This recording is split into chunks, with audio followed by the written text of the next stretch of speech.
नमस्कार, मी वृषाली पाटील आजची बातमध्ये आपलं स्वागत करते। सुरुवातीची बातमी, अब की बार भाजप तडीपार हा नारा असला पाहिजे असं उद्धव ठाकरे म्हणतात।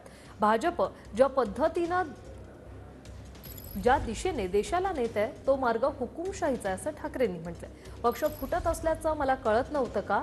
मिंध्यांच्या दाढीला खेचून आणता आलं असतं असं उद्धव ठाकरे यांनी म्हटलंय। पण आधी नासके आंबे फेकून दिले असंही उद्धव ठाकरे म्हणाले।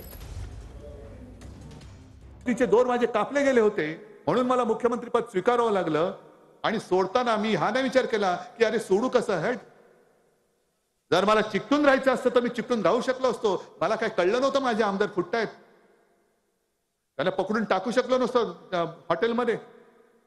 या मिंद्याचं काय उचलून कुठूनही दाढी उचलून धरून खेचून आणलं असतं त्याला, म्हणून मी पहिले नासके आंबे उचलून फेकून दिले। चल जा म्हटलं।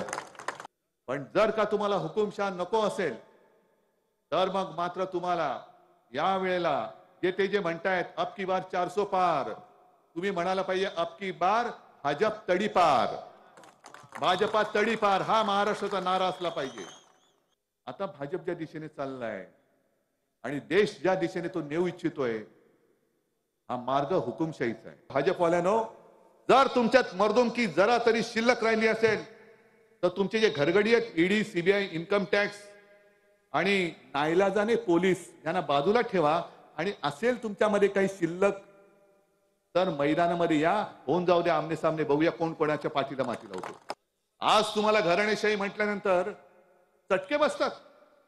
अरे ज्या शिवसेना प्रमुखांनी तुम्हाला अटलजींच्या वेळेला वाचवलं, जर शिवसेना प्रमुख तुमच्या मागे उभे राहिले नसते तर हे सत्य आहे की तेव्हा अटलजींनी यांना उचलून हेराच्या टोपलीत टाकून दिलं असतं।